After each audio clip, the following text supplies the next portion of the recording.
before we put our children in a school. But at the end of the day, the reality is that Allah Azza wa Jal did not give us assurances in this life of the future in this life at all. We have to do the best we can, and at the end of the day, every step we take is an act of tawakkul in Allah.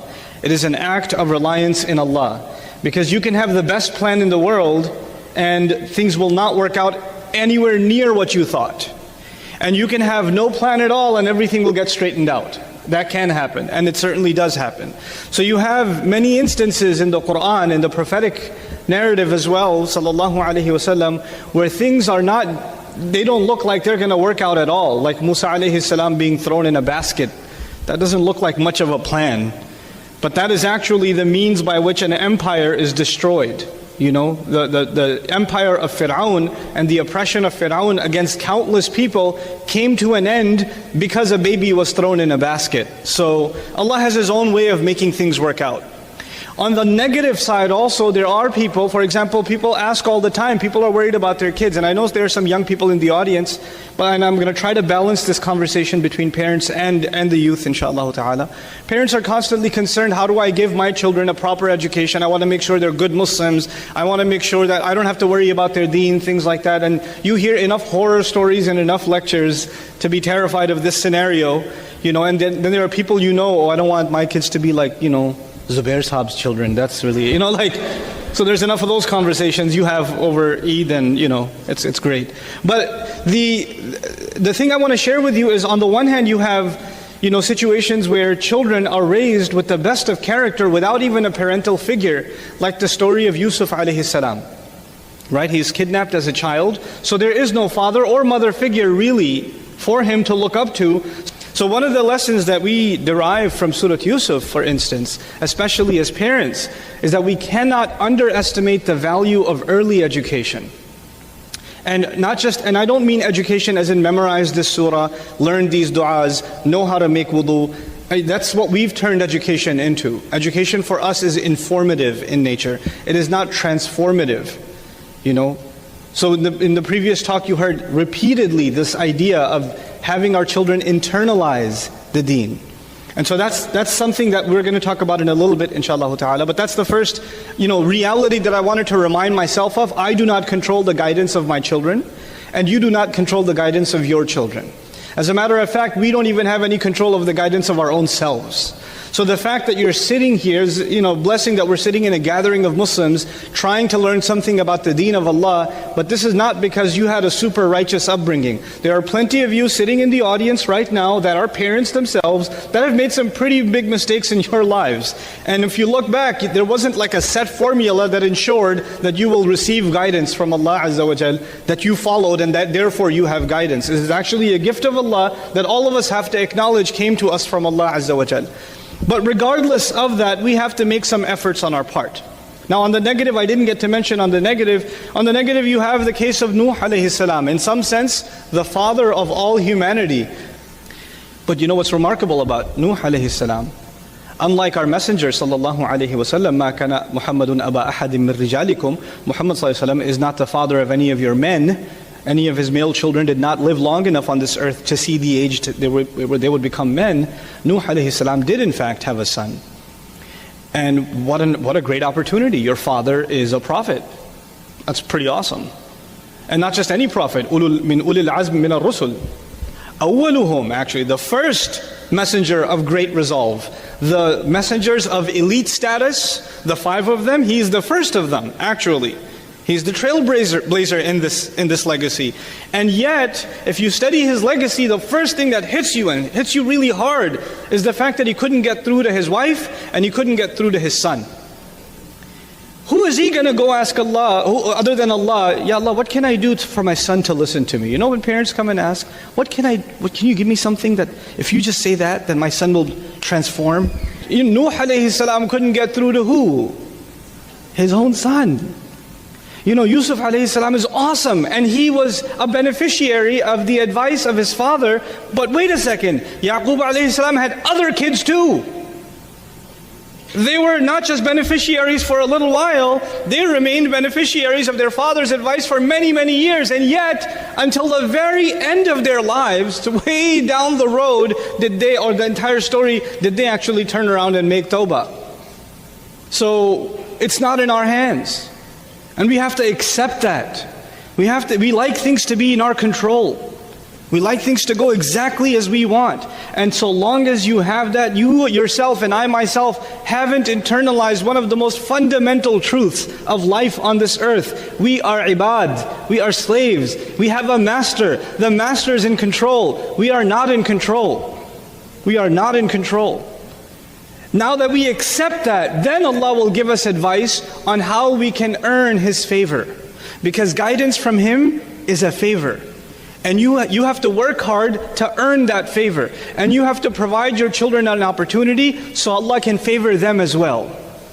You do your best. But knowing full well you cannot ensure anything. If our beloved Messenger ﷺ turns to his daughter, he turns to his daughter and says, Ya Fatima bintu Muhammad, ittaqillah, fa inni la amliku laki min Allahi shay'an.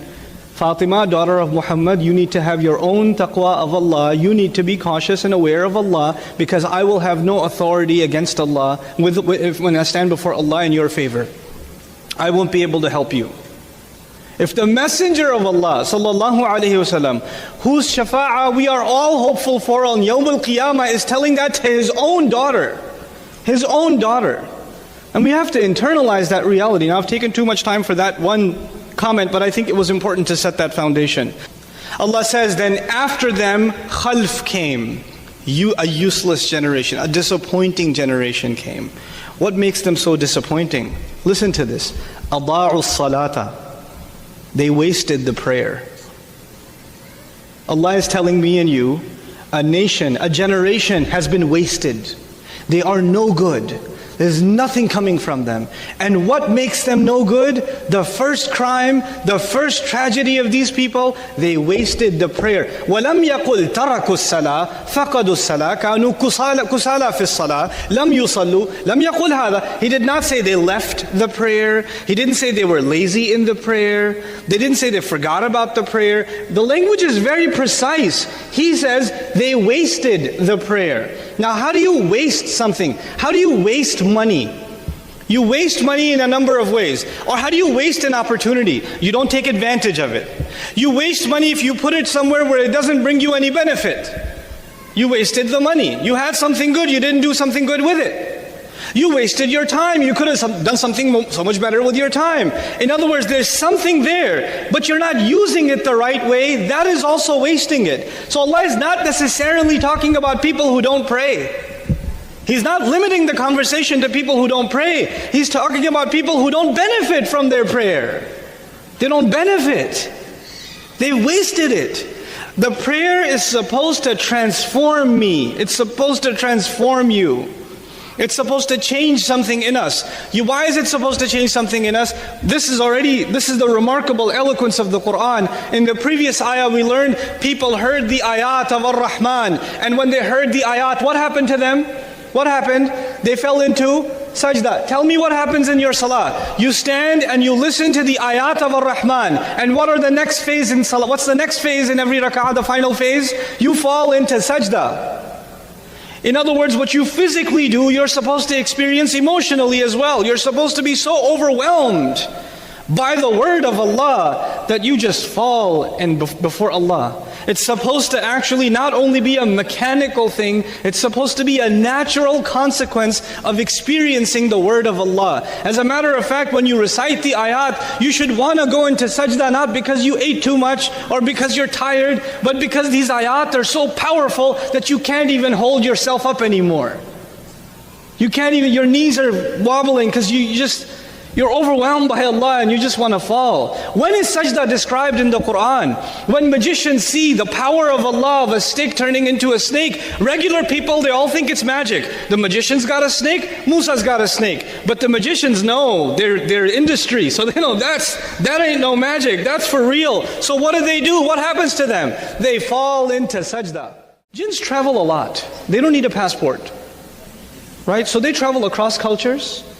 They travel across galaxies. I mean, they travel, you know. There are some places where they cannot go, authorized access only, where shihaban rasadan, you know, meteor showers are hit on them, whatever. But they go all over. So you can imagine they're even multilingual. A group of jinn, you know, the jinn were stuck on the earth when the Prophet ﷺ was receiving the Quran. Did you know that? Jinn can travel in the sky, but when the Quran was coming down, the sky was locked down. They couldn't go. Every time they tried to go to their usual hangout spot next to Mars or something, they got shot down. They're like, where's all the security from? Angel security like never before. And they're not allowed to hang out where they normally hang out, so they're all stuck where? On the earth. You know? That's why in Surah Al-Jinn also, أَلَّا نُعْجِزَهُ فِي الْأَرْضِ لَمْ يَذْكُرُوا السَّمَاءِ. They didn't say, we knew that nobody will overpower Allah on the earth. They never mentioned the sky. You know why? Because they can't go up there. They're stuck on the earth. So now they're hanging out on the earth. And they're traveling around, just hanging out. And a group of them passes by Rasulullah sallallahu alayhi wa sallam reciting Quran. They're just passing by him reciting Quran. And they all stopped. And they just started listening. Jinns started listening. And because they're multilingual, they're actually even familiar with what they recite from the book of Musa alayhi salam. So they actually, you know what happened? Allah describes the scene, وَإِذْ صَرَفْنَا إِلَيْكَ نَفْرًا مِنَ الْجِنِّ يَسْتَمِعُونَ الْقُرْآنَ فَلَمَّا حَضَرُوهُ قَالُوا أَنصِتُوا. They're talking to each other, they're passing by. When they came in the presence of the Qur'an, Allah says, they said to each other, shut up, listen. Hey, listen to that. أَنصِتُوا. فَلَمَّا قُضِيَ. When it was done, when it was all done, then they ran back to their nations, مُنذِرِينَ, going to warn them. يَا قَوْمَنَا إِنَّا سَمِعْنَا كِتَابًا أُنزِلَ مِن بَعْدِ مُوسَى. We just heard a book that came down after Musa. They're so amazed. They just heard it right now and they're overwhelmed. Jinns are overwhelmed. This book came to human beings first and foremost. Well, where's our reaction? When Allah says they wasted the prayer, wallahi, if you think of the ayat about prayer and the true engagement of the believer with the Quran, with the word of Allah, it's actually in the prayer. It's actually in the prayer. Now I'm going to deviate subjects a little bit. This ayah, that was the first crime, by the way. Ada'u salah. They wasted the prayer. I'll tell you the second consequence in a second, but we need to build up to that a little bit. This happens when a useless generation comes up who didn't make prayer. My final comment. Why did I share this dark picture with you? This seems a pretty depressing talk. But, there's another ayah. إِلَّا مَنْ تَابَ وَآمَنَ وَعَمِلَ صَالِحًا. With the exception of those who repented, who revived their faith, and the one who did good deeds, who acted righteously. فَأُولَٰئِكَ يَدْخُلُونَ الْجَنَّةِ وَلَا يُظْلَمُونَ شَيْئًا. They're going to be entering Jannah. No wrong will be done to them in the least bit. What does Allah do at the end of this ayah? A useless generation came, but even within them there will be people who can make tawbah. They can fix things. They can go back to how things are supposed to be. So if us and our children are in the danger of falling into khalf, we can become khalaf. We can become khalaf. We have to fix this. We have to understand the urgency of the matter today. Communicate with your children. Be in open conversation with your children. Be cognizant and not afraid, not overwhelmed by the evil outside. Learn to raise the kids so they can stand up to that evil and do the right thing. They're the only hope left for humanity is people who stand up for the word of Allah. What did salah do? Salah, by the way, we call it iqamatus salah, yes? Iqama means when you stand. And when you stand, you don't lean. The values in society have iwaj. This book is qayyim because it makes you qayyim. It stands up straight. Its values don't budge. Its values don't move. Now that Allah gave us these values, this Qur'an, look at what happens. They wasted the prayer. They let go of the prayer. When you let go of the prayer, the entire moral worldview that comes with the prayer is also gone. When you waste the prayer, that's what that means. So what's the next part? وَاتَّبَعُوا الشَّهَوَاتِ. They followed desires. What have I just summarized to you? What world are we living in now? The consumer world that we live in now, where the ultimate good is what? Obeying your thirst. Just do it. Sound familiar? We're officially becoming a nation of وَاتَّبَعُوا الشَّهَوَاتِ. Follow what the desires, what the shahwa is. Follow desires. And then the final and the worst downfall, فَسَوْفَ يَلْقَوْنَ غَيًّا, then they will fall into deviation. And ghay literally means a curve or a deviation, which means their values will deviate, and they will deviate more, and they will deviate more, and they will deviate more, until finally the ultimate ghay, the ultimate deviation is when they fall into Jahannam. That's why the tafsir of this ayah, they say, أَمْطَرَتِ السَّمَاءُ نَبَاتًا. The sky rained vegetation. The sky does not rain vegetation. The sky rains water, which leads to vegetation. Here it says they follow deviation. They followed, by the way, al-ghay. I know I'm over my time, but that's okay. Inshallah, they'll forgive me. The first meaning of ghay, al-dalal wal-khayba. Listen to this. The first meaning of ghay is misguidance. So they're misguided. There's no standard for guidance anymore. And second of all, it is disappointment. So they will follow something and it will not give them pleasure. So they'll follow something else and it won't give them pleasure. And they will constantly be disappointed. Suicide rates will go up. People will live miserable lives. Depression will go up. Anxiety will go up. People will have fancy cars, nice clothes. People will have all these things, but they will not be happy. They'll be miserable. They'll be on antidepressants, or they will take loads and loads of drugs because they don't want to face reality, because they're too disappointed. They're in ghay. Then al-ghay means al-fasad, corruption. Things will they're thinking this will make the world a better place. It will become more enjoyable. But the world will become actually only on the surface more enjoyable. The reality of it will be a kind of ugly corruption you can't even imagine. They're going to sell these clothes in the malls at 200, 300, 2,000% profit that are going to be made in factories where people are working like slaves. Even animals shouldn't be treated that way.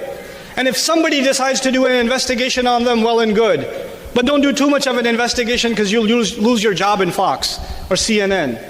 Fasad will come. Corruption will come, because there's no guidance to keep humanity in check, to keep its greed.